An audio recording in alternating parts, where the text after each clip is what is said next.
بسم اللہ الرحمن الرحیم۔ حضرت موسیٰ علیہ السلام بنی اسرائیل پر مبعوث کیے گئے نبی تھے۔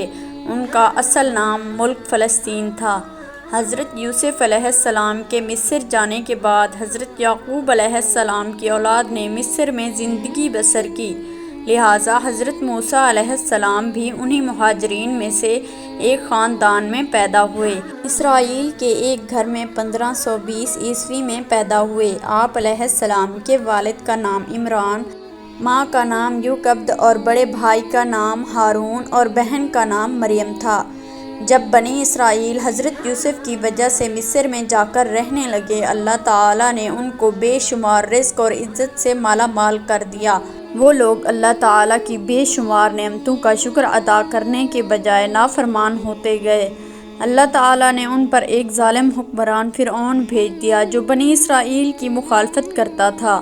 ایک رات فرعون نے خواب میں دیکھا کہ بیت المقدس کی طرف سے آگ بھڑکی ہے، جس آگ میں سب جل گئے سوائے اسرائیلی لوگوں کے۔ اس نے اپنے مذہبی رہنماؤں کو پاس بلایا اور خواب کی تعبیر دریافت کی۔ انہوں نے کہا، بنی اسرائیل میں ایک لڑکا پیدا ہوگا جو آپ کی حکومت کو جڑ سے ختم کر دے گا۔ یہ بات سن کر فرعون کو اپنی سلطنت کی فکر ہونے لگی۔ اس نے حکم جاری کر دیا کہ بنی اسرائیل میں جو بھی بچہ پیدا ہوگا اس کو قتل کر دیا جائے۔ اس طرح بنی اسرائیل کے بے شمار بچے پیدا ہوتے ہی بچوں کو قتل کر دیا جاتا تھا۔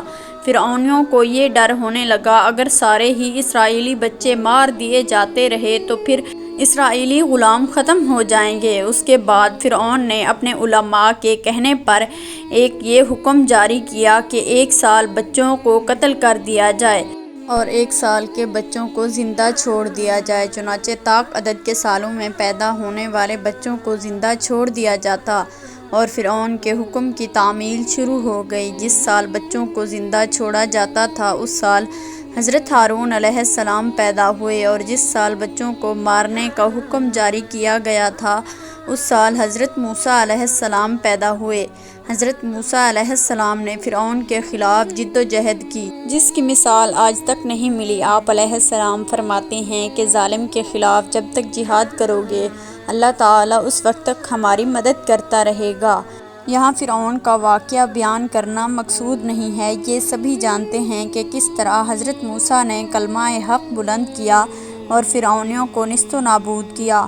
یہودی حضرت موسیٰ علیہ السلام کو اپنا پیغمبر مانتے تھے اور جگہ جگہ کھدائی کر کے وہ حضرت موسیٰ علیہ السلام کی قبر تلاش کر رہے تھے، کیونکہ حضرت موسیٰ علیہ السلام کی قبر پوشیدہ ہے۔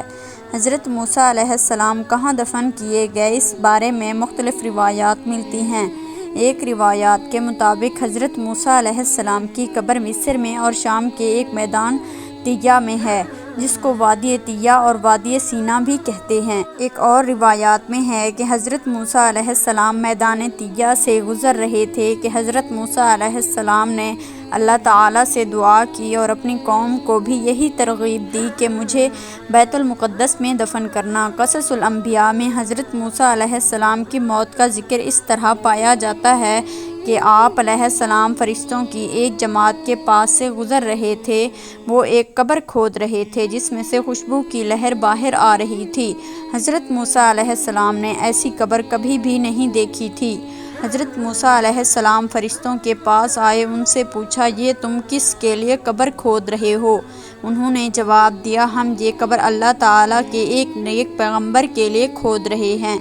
اگر آپ جانتے ہیں کہ آپ اللہ کے پیغمبر ہیں تو آپ اس قبر میں داخل ہو جاؤ، اس میں لیٹ کر اپنے رب کی طرف لوٹ جاؤ۔ حضرت موسیٰ علیہ السلام نے فرشتوں کے بتائے ہوئے طریقے پر عمل کیا تو اس وقت آپ علیہ السلام اس دنیا سے پردہ کر گئے۔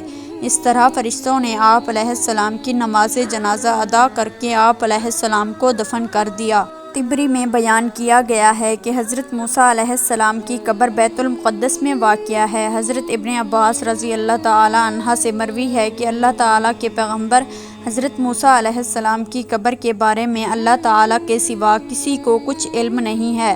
اللہ تعالیٰ کے آخری پیغمبر حضرت محمد صلی اللہ علیہ وآلہ وسلم نے اس قبر کے بارے میں کسی کو کچھ نہیں بتایا ہے۔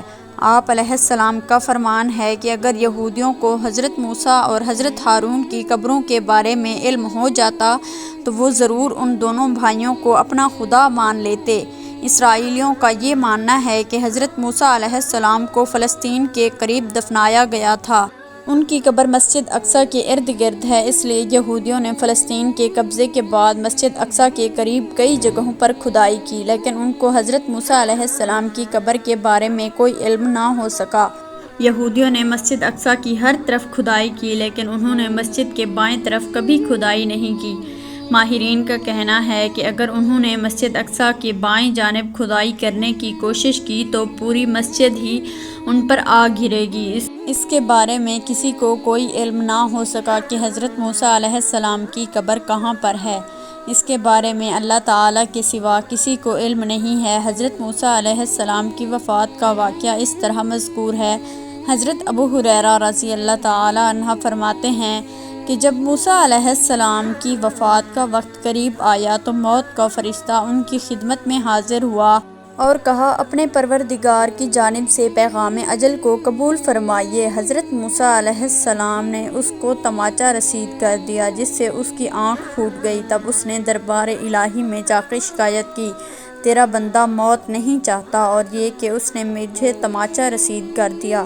اللہ تعالیٰ کی جانب سے اس کی آنکھ پھر درست ہو گئی اور اس کو حکم ملا کہ حضرت موسیٰ علیہ السلام کے پاس دوبارہ جاؤ اور کہو، اللہ کا یہ ارشاد ہے کہ کسی بیل کی کمر پر تم اپنا ہاتھ رکھ دو، جس قدر بال تمہاری مٹھی میں آ جائیں گے ہم ہر بال کے عوض تمہاری عمر میں 1 سال کا اضافہ کر دیں گے۔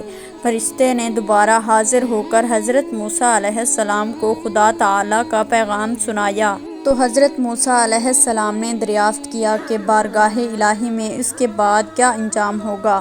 حضرت حق سے جواب ملا کہ آخرکار پھر موت ہے۔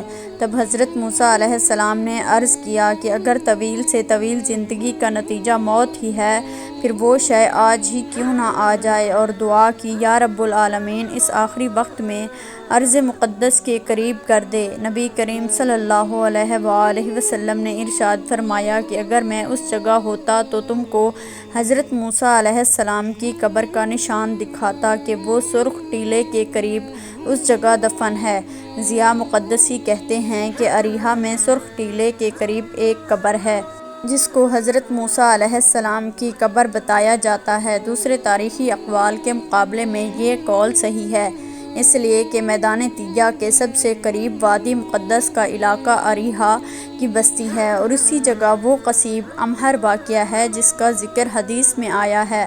حضرت انس رضی اللہ تعالی عنہ سے مروی ہے کہ رسول صلی اللہ علیہ وآلہ وسلم کا فرمان ہے کہ شب معراج میں سرخ ریت کے ٹیلے کے پاس حضرت موسیٰ علیہ السلام کے قریب سے گزرا تو وہ اپنی قبر میں کھڑے نماز ادا کر رہے تھے۔ قصیر احمر، جس کو ماؤنٹ ایمو بھی کہا جاتا ہے، اردن میں ایک پہاڑ کا نام ہے۔ اس حدیث میں سے یہ ثابت ہوتا ہے کہ حضرت موسیٰ علیہ السلام کی قبر اردن میں واقع ہے۔ مذہبی اور تاریخی مقامات تو دنیا میں بے شمار ہیں۔ حضرت موسیٰ علیہ السلام کی لاٹھی اور ان کی قبر مبارک کے حوالے سے بہت کم لوگ جانتے ہیں۔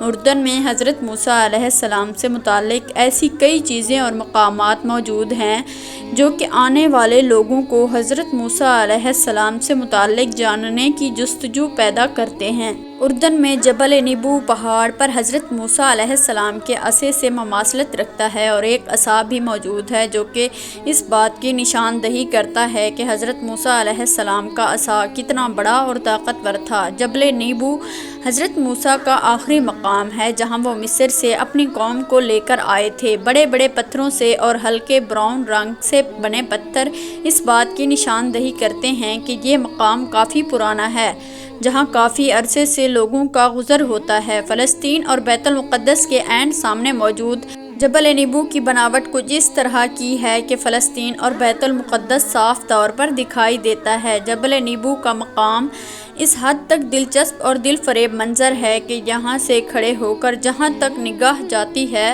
پہاڑ اور دریا ہی نظر آتے ہیں۔ اردن اور فلسطین کے آس پاس کے مقامات یوں بھی اسلامی طور پر کافی اہمیت کے حامل ہیں۔ آسمان پر چھائے بادل، پہاڑوں پر موجود سبزہ اور محسوس کی جانے والی فضا اس بات کی طرف اشارہ کرتی ہے کہ اس مقام کی اہمیت کئی گنا زیادہ ہے۔